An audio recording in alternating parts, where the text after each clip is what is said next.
and welcome to the Fantasy Rewind podcast. I'm your co-host, Dylan Stoll, and I'm joined as always by my friend Mike. Hey. So today, we're getting into the Rings of Power, Season 2, Episode 3, which is titled... The Eagle and the Scepter. The Eagle and the Scepter. Alright, so before we get into the episode breakdown here, I just want to give out the typical reminders. If you want to get in contact with the show, you can send us an email, which is fantasyrewindpod@gmail.com, or we're on Instagram, which is @fantasyrewindpod. We're also on X, which is @fantasyrewind. All right, Mike, with no delay, let's dive into this rewind. Fantasy Rewind. All right, Dylan. Season 2, Episode 3. We traveled back to Numenor. We couldn't escape it any longer. Finally get back there. What are your thoughts? Oh, my thoughts are, all over the place with this one here. First of all, I had forgotten that they made Tamriel blind, because that doesn't happen in the books. But as far as, everything else with, Pharazôn, usurping her for king, instead of her getting queen and stuff, that's right out of the books. That's totally what happens. Not sure it happens the exact same way as it went down here, since Isildur's sister, who was so instrumental in Pharazôn taking the throne, is a made-up character for the show. On top of that, it just seemed so strange to me, just how open they were about trying to take the queen out and get into power themselves at the bar there. But really we can talk about a lot of that stuff in more detail. All in all, though, I thought that this episode was just okay to bad, depending on which part we're talking about. But there's a lot for, I think, to kind of unpack, depending on which storyline we're talking here. So what were your thoughts on this episode in general? It was a ride. I mean, I don't know as much about the lore with Numenor as you do.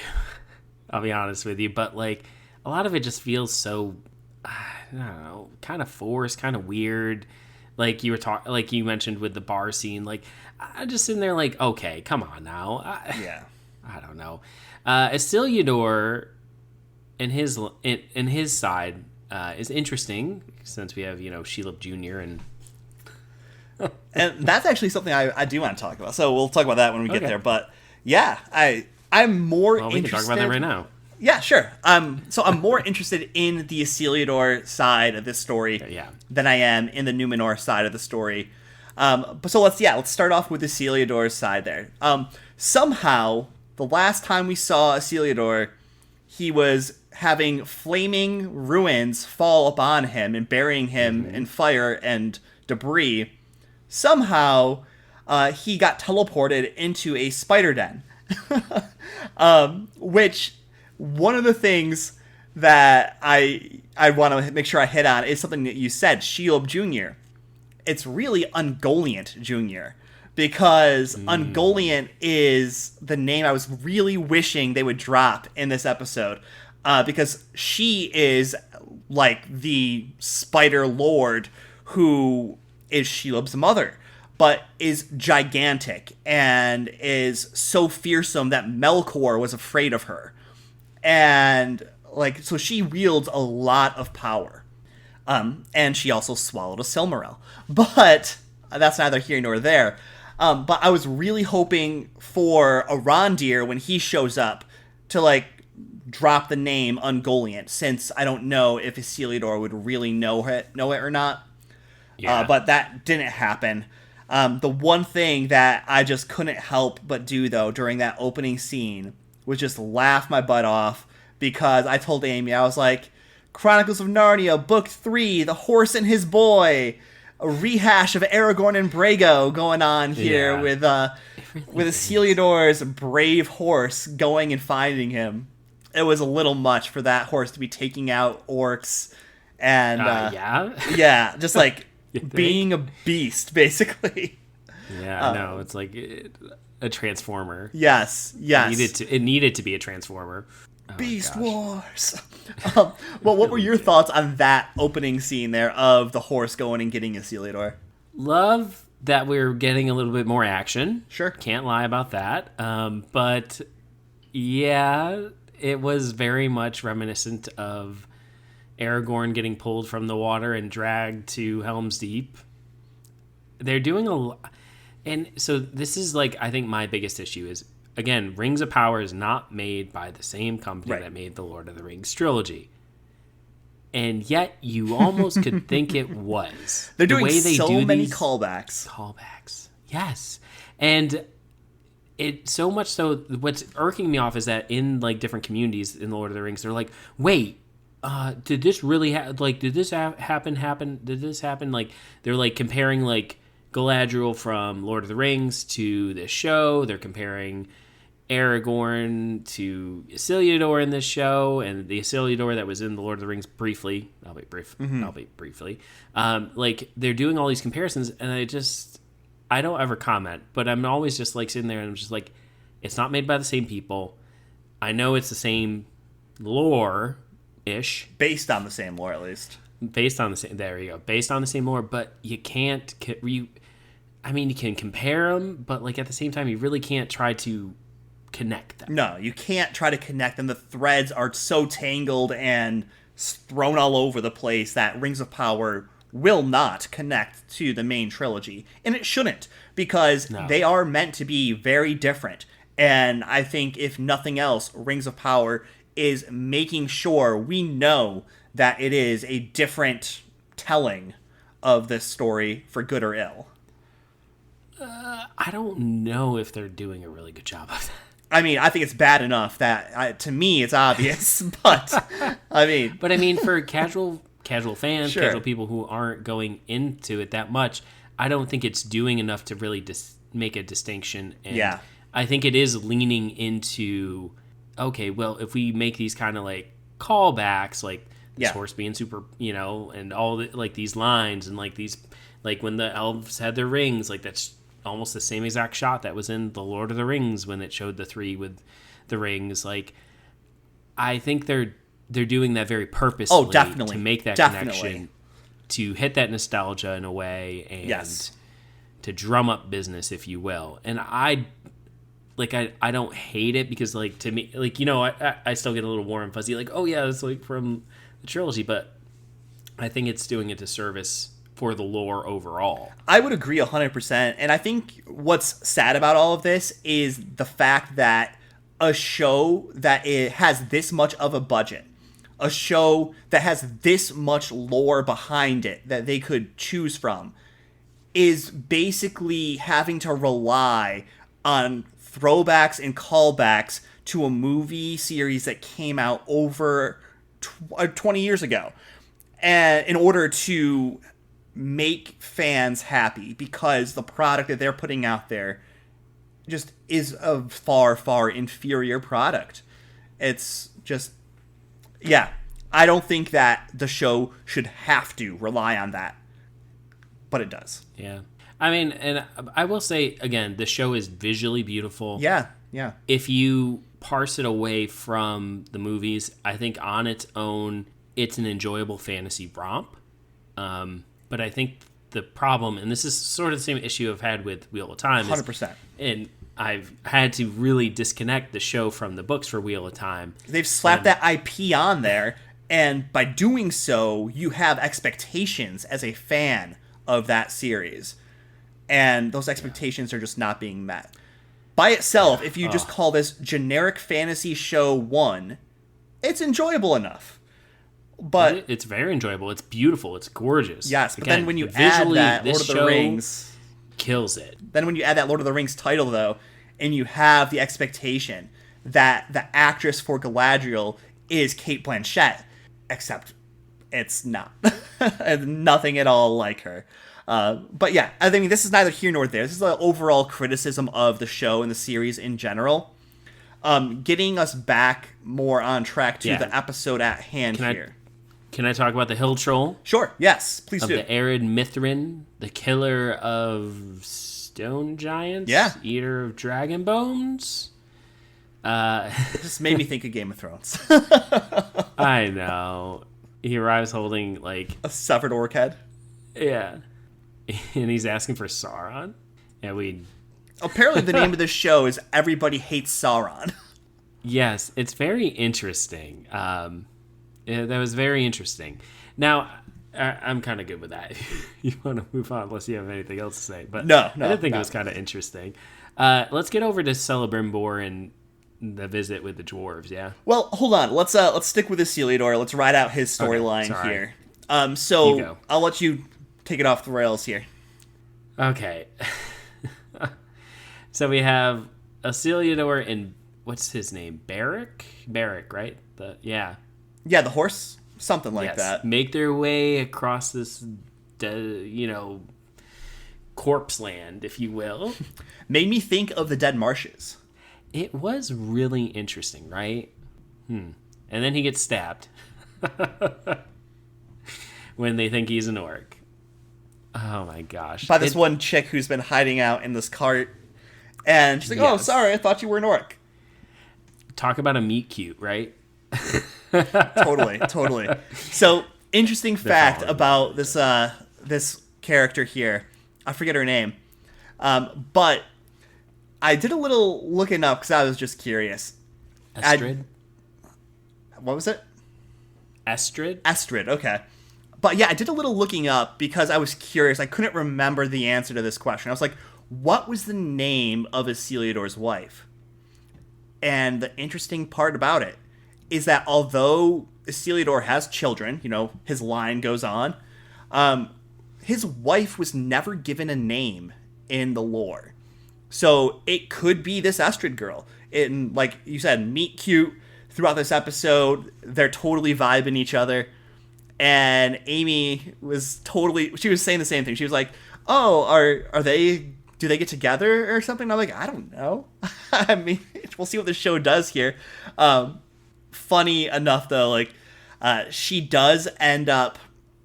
end up getting captured by these, Sauron worshipping, Adar worshipping wild men. The guys with the brands that were bending the knee to Adar last episode. Yes.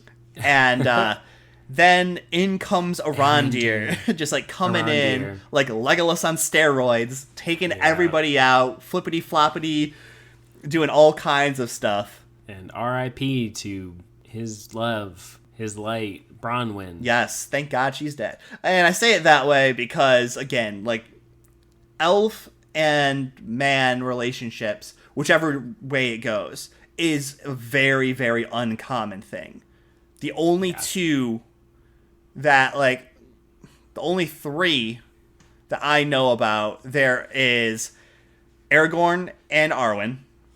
Mm-hmm. There is Beren and Luthien. Mm-hmm. And then the other one is actually Elrond's father and mother. Oh, yeah. So Elrond's, like, surname is Elrond Half-Elven. But what's interesting about that is Elrond and his brother were allowed to basically choose which fate they wanted to be bound to. Do they want to be bound to the elven fate, or do they want to be bound to the fate of man? Elrond chose the fate of the elves. His brother chose the fate of man. So his brother was not immortal, even though they were siblings, which was kind of interesting. What would be the positive of choosing the fate of man? You got me, man. You got me. I mean, every moment matters, I guess. But I thought that was interesting. Those are the only three pairings of men and elf that I know of. The other thing that was... So, like, Bronwyn and Arondir here, I was like, whatever. But the actress who played Bronwyn did not want to come back for season 2, which is why they killed her character. So that got rid of her there. So then Heliodor and Arondir and the Estrid go to this town where Bronwyn's being burned. And it's so interesting to me because it's like, what prominence did Bronwyn actually have to deserve such a burial when there's dead bodies strewn all over the place? other than having the fortune or misfortune of catching the eye of this horny elf. Who knows? Who knows? But there is a character who did return. Oh yeah, the from little last shit. season. Theo. Theo, he's back, and such a apparently he bad has some of the character. healing skills from his mom. I mean, sure. Terrible character, though. I really dislike this character I of know, Theo. and the actor really hasn't made him hasn't endeared him to us either. Yeah. Or the writing hasn't. I don't know. The writing and the actor. Let's just put blame on both sides for right now. He's like, He's so unlikable. And so he ends up telling Arondir to get out of here and never speak to me again. Basically, after everything he's done for you. you're You not mean- my dad. You could Everything- say he was upset because his mom died. Sure. But the fact that he's been this little punk the entire show is inexcusable and unforgivable. Then he goes with his Celiodor to rescue the horse. And he walks up to these, like, evil men and be like, I did more for Adar than any of you. Here's my mark. Yeah. And they're like, what are you talking about, kid? That's not the mark of Adar. Because they all got branded. Yeah. And he has the little, like, circle of cooties on his arm from where the sword touched him. Yeah. And then looks like we're going to be getting introduced to some Ents or Entwives eventually. Not sure which way they're going to go, but I'm kind of excited to see what they end up doing with them. Yeah. But again, more a callback to everything that was enjoyed about Lord of the Rings, the trilogy. Yes. And Agreed. then we find out also that Estrid has the mark of Adar on the back of her neck, which is Don't why know if she she's just did it to survive, or who knows, but it's why she's always heating up that knife of hers to try to burn it off of her. And I called this a million miles away. Like, it was like painfully obvious, even though it was like one of the final shots you see of her in the episode here. But yeah, that pretty much sums up all of Isiliador's storyline there. Do you have anything else you want to add or any thoughts on his side of things? no. We'll find out more later.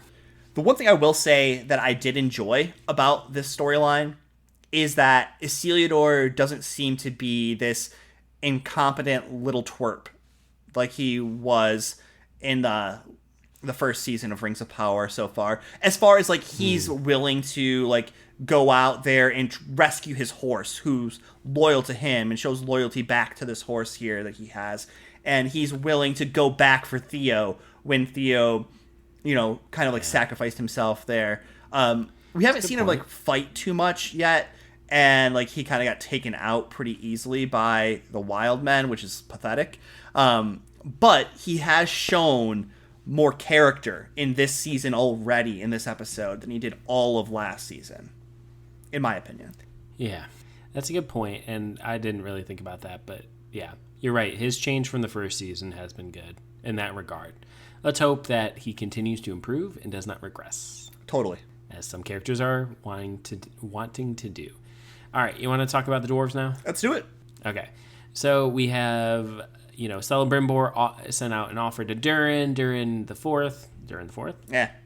Yeah, Durin the Fourth comes up and's like, "Hey, what's going on?" And Celebrimbor's like, "I'm gonna make you guys rings, but you gotta get me Mithril."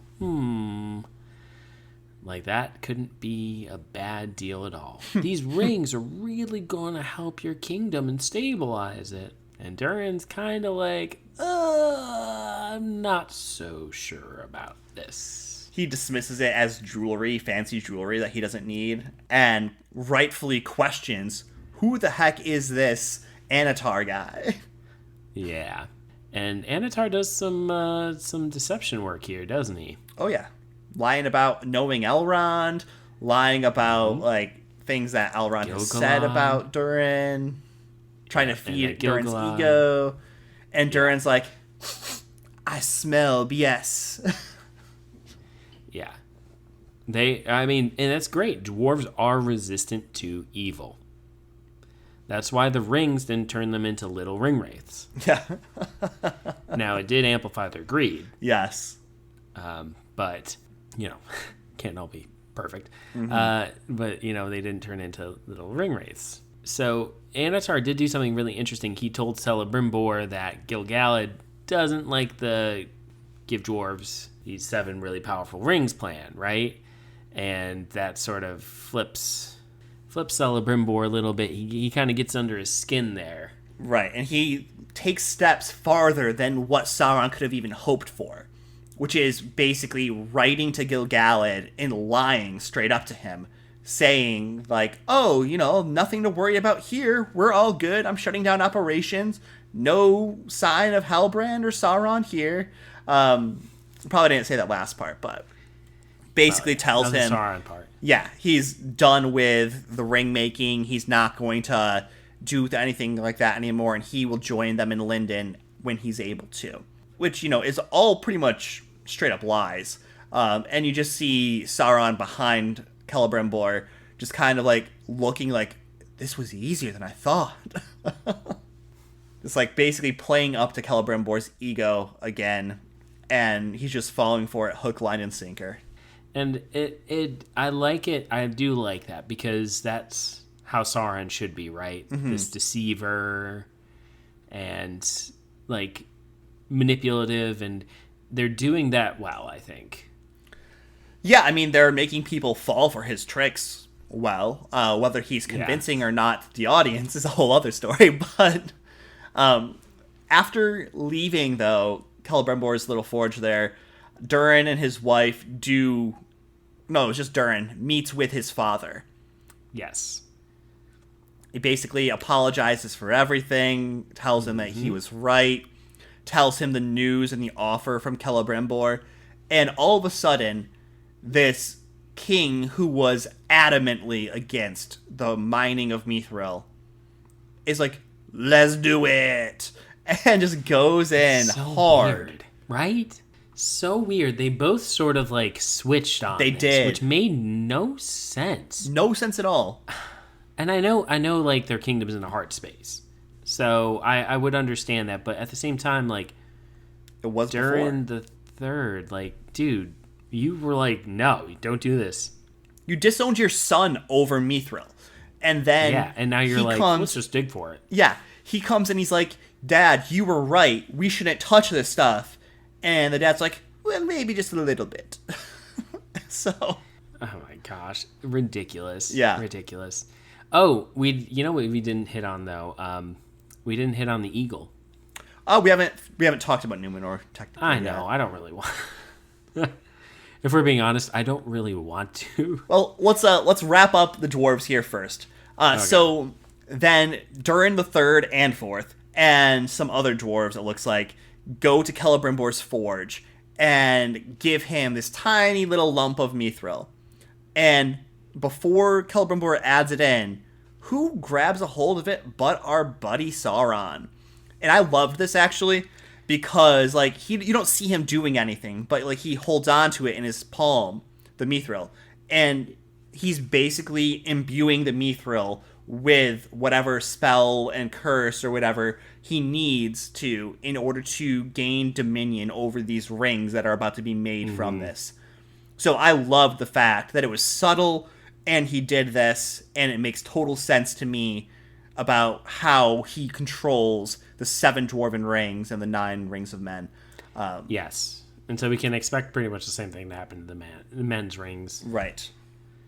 But yeah, we don't have rings yet, but we did see the starting process of them beginning to be made. Anything else for the dwarves from you, Mike? No, I do think that like complete reversal was weird. Like it would have been nice if, it had been like during the fourth would have been like, I don't know how I feel about this, Dad, but like this may be the best thing to do. And him being like, well, I should have supported you before, so I'm going to support you on this and we'll try this. Right. Like something like that, not this whole like complete 180. But both of them, they both did a 180. During the fourth was totally against it. During the third was like, nope, it's good now, let's do it. Yeah, but during the fourth, having the flip made sense. It did. Right? It did. That made sense. During the third, No. So, I don't know. I thought that was a little ridiculous. It was almost like whatever his son said to do, the older Durin was like, I'm going to do the opposite. Yeah. Anyway. So yeah, the only part I really want to talk about with the Numenorians, because I know, is the eagle. And the Palantine, and the whole, like, Palantir getting brought out and, like, all that. Like, it's, okay, cool. Woo. Yeah, so this is what I wanted to bring up. First of all, Tamriel's father is named Tar Palantir. And so the fact that these are called Palantirs is pretty, on the nose there. On the nose, yeah. But the part about the eagle I really wanted to mention is when Pharazôn and Tamriel are talking beforehand. She says that she's going to wear white because that's what her father did. That's what all of these other people have done. It shows respect for the old ways. And if an eagle shows up, Pharazôn's like, yeah, that'd be very fortuitous. To be a great sign for you that you're the rightful ruler and everything. So then they have the ceremony, and then it all goes to hell because Pharazôn, is scheming with Isildur's made-up sister and some other, lickspittle to get himself elected king. And then what should happen but an eagle shows up? Just like Tamriel was like, what if an eagle shows up? And it went from being a good omen for her to, Pharazôn hijacking her swag of the eagle coming in here. Be like, oh, this eagle's here for me. And, you hear, the lickspittle guy sees the eagle. Everyone's quiet in awe. He looks around and is like, the eagle favors Pharazôn! And goes after him that way. And to me, I was like, wait, what's happening here? This is her coronation ceremony. Yeah. The eagle's clearly here for her. It's trying to attack Pharazôn when he gets close to it. What about this says the eagle favors Pharazôn? Nothing. It's so... That's, this whole Numenor... I just flood the city already and be done with this. Because, there's honestly, a couple things that need to happen first, man. I know, but, I'm over... I'm over Numenor. Yeah, I mean, and honestly, some of the stuff that has to happen is a little cringy. Pharazôn's going to force Tamriel to marry him. And then... Maybe you want to make a change, Rings of Power? That would be a change. Right. But one of the things that I can't get over her being blind, because that just kind of ruins a bunch of different things that will be happening. But anyways, that's the only real thing to talk about, is that Pharazôn is going to now be crowned the next king of Numenor. I do not like that at all. Yeah. I didn't like that at all. I thought the eagle was cool. I was eagle was great. Visually Loved stunning again. But come on. It really is I don't know what they're trying to get at with that. Are they trying to really show people will believe what they want to believe even though there's evidence that proves it wrong right in front of their faces, or are they just And I also feel this is for the viewer, not for the people. I don't know. Yeah, I also feel though it shows what you can do when you seize your moment. Because Tamriel was I'm gonna be queen. I'm queen regent. My father's ill. I'm the next ruler of Numenor. I'm gonna come on down, be blind, do my stuff. Everyone's still going to support me. I'm gonna allow villagers to smack me across my face and be disrespected in front of everybody to show that I'm a real punk and I can't be a queen. And then I'm just going to hand over the reins to Pharazôn and his little cronies there. And you got to give them credit, because it was quiet as a pin. You could hear a pin drop. They seized their moment and jumped on it. And as soon as they jumped on it, it kind of gave the crowd something else to believe in. And they were like, oh, that's why the eagle's here. And it turned the tides in Pharazôn's favor and, got rid of Tamriel as queen. Yeah. When you explain it like that, it sounds better. But I'm ready for Numenor to go. So with that being said, before we get out of here, what are your I know we started it saying our overall thoughts this episode here. Like, where would you kind of rate this episode amongst the 3 that we've seen so far for this season? Oh gosh. I think I probably like episode 1 better, or just a little bit better. Then it's kind of hard between last episode and this episode. Probably go 1 the best, 2 a little bit better than this, and 3 this one's the worst. I think I agree with that order, actually. Like, I think 1 is my favorite episode so far of the season, kind of by default, because I didn't really like this episode that much, and I didn't really like episode 2 that much. But I think, episode 1 had the least bad going for it. I will say, this season, though, I do like the halflings, like we talked about last episode.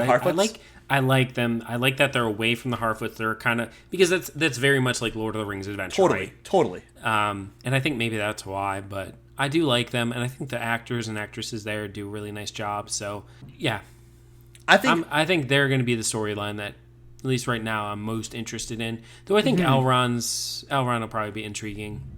I think you're right on, man. I'm just like, whatever. I think you're right on. I think that the Harfoots and that storyline there are the storylines that I'm most interested in hearing about, them and the Stranger, just so we can get some clarification if this is a blue wizard or Gandalf. But we'll see. Or maybe even Saruman. It would be too bad if it was. Like, that can't happen. Yeah. All right, but that's going to do it for us for this episode here. So we'll be back next time to talk about episode 4.